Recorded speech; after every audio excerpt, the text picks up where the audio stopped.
Please join me and the class of 2015 in welcoming our commencement speaker for today, actor, producer, and philanthropist, Mr. Denzel Washington Jr.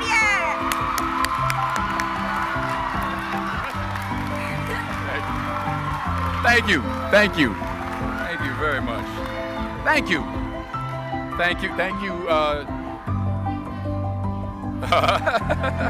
Thank you, Joy, and thank you to the choir for their beautiful selections. Thank you, Bishop, for your prayer. Mr. Jones, thank you. And thank you for inviting me, Mr. President, hip-hop president. Can you spit? A little bit, little Nas, little Jigga. No, we're in Louisiana. That's right. What is it? Cash Money All-Star? Lil Weezy. Not Lollipop, though. Not Lollipop. But thank you for having me.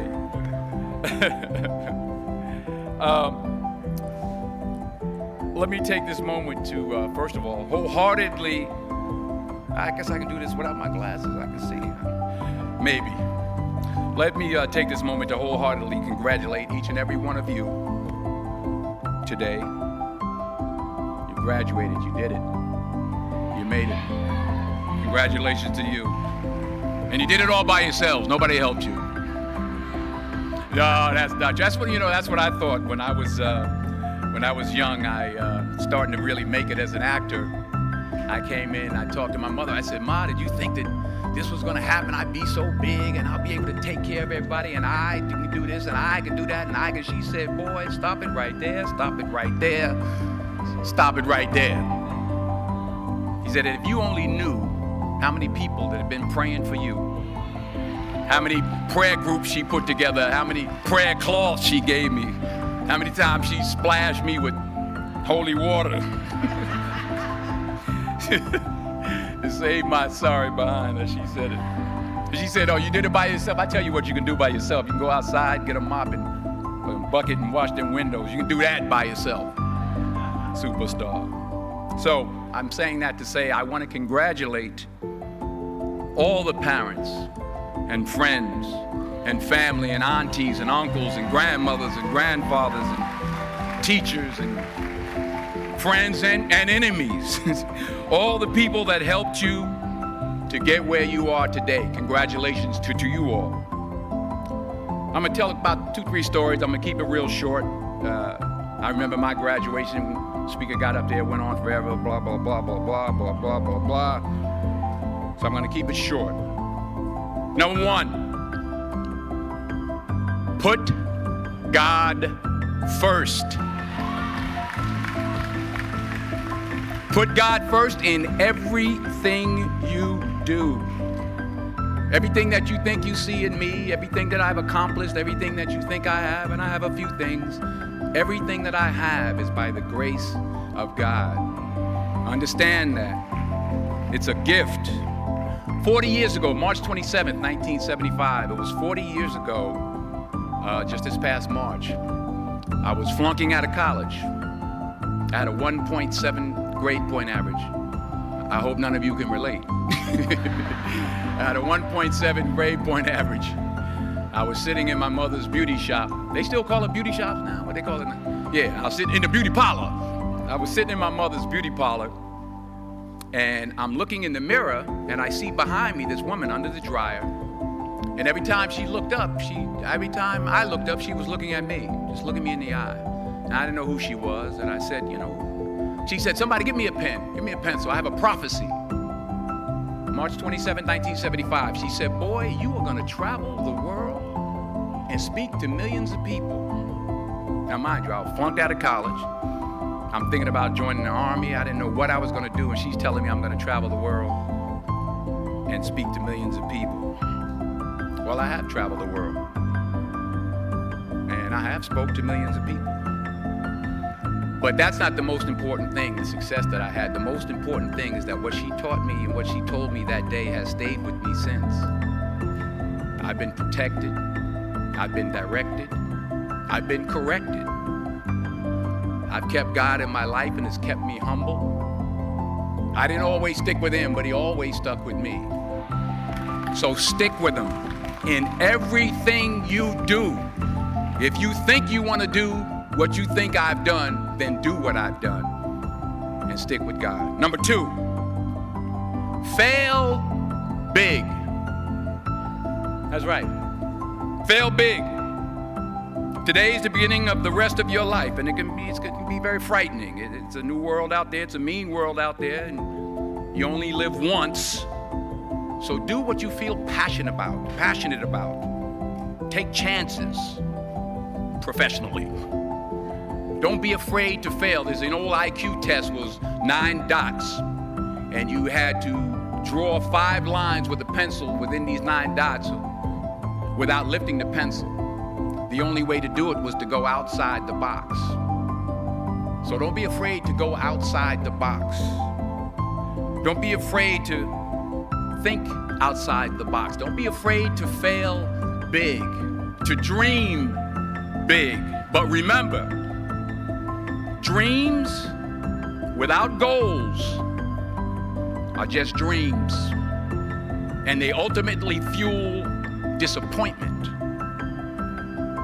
So have dreams, but have goals. Life goals, yearly goals, monthly goals, daily goals. I try to give myself a goal every day. Sometimes it's just to not curse somebody out. Simple goals, but have goals. And understand that to achieve these goals, you must apply discipline and consistency. In order to achieve your goals, you must apply discipline, which you have already done, and consistency every day, not just on Tuesday and miss a few days. You have to work at it every day. You have to plan every day. You've heard the saying, we don't plan to fail, we fail to plan. Hard work works.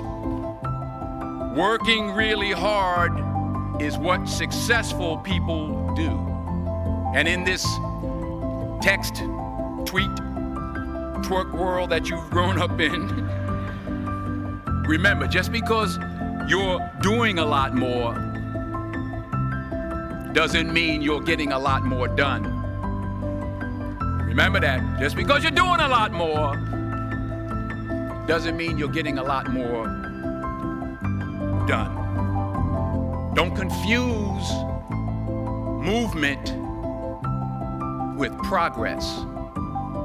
My mother told me, she said, yeah, because you can run in place all the time and never get anywhere. So continue to strive, continue to have goals, continue to progress. Number 3, you'll never see a U-Haul behind a hearse. I'll say it again. You'll never see a U-Haul behind a hearse. I don't care how much money you make, you can't take it with you. The Egyptians tried it. They got robbed.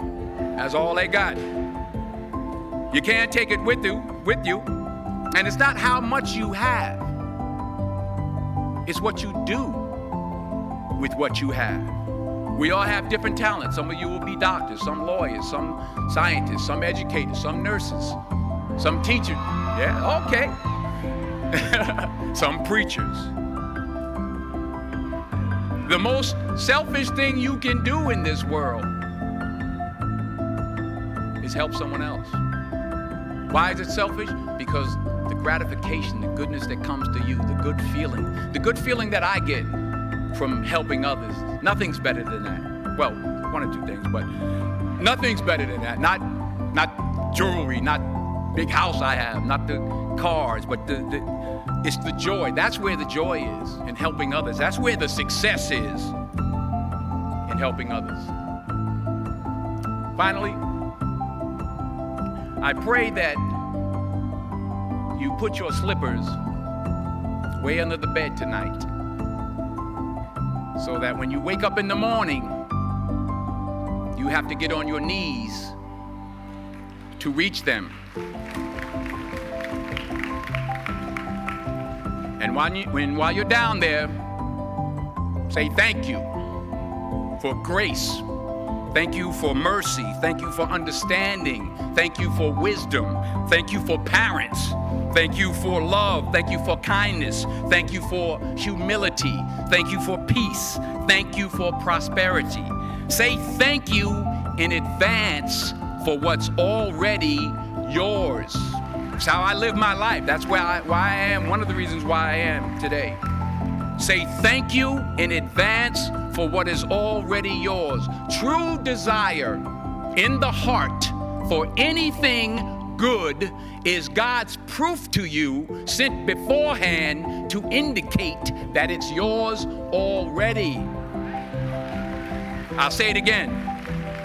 True desire in the heart, that itch that you have, whatever it is you want to do, that thing that you want to do to help others and to grow and to make money, that desire, that itch, that's God's proof to you, sent beforehand already to indicate that it's yours. And anything you want good, you can have. So claim it. Work hard to get it. When you get it, reach back. Pull someone else up. Each one, teach one. Don't just aspire to make a living. Aspire to make a difference. Thank you.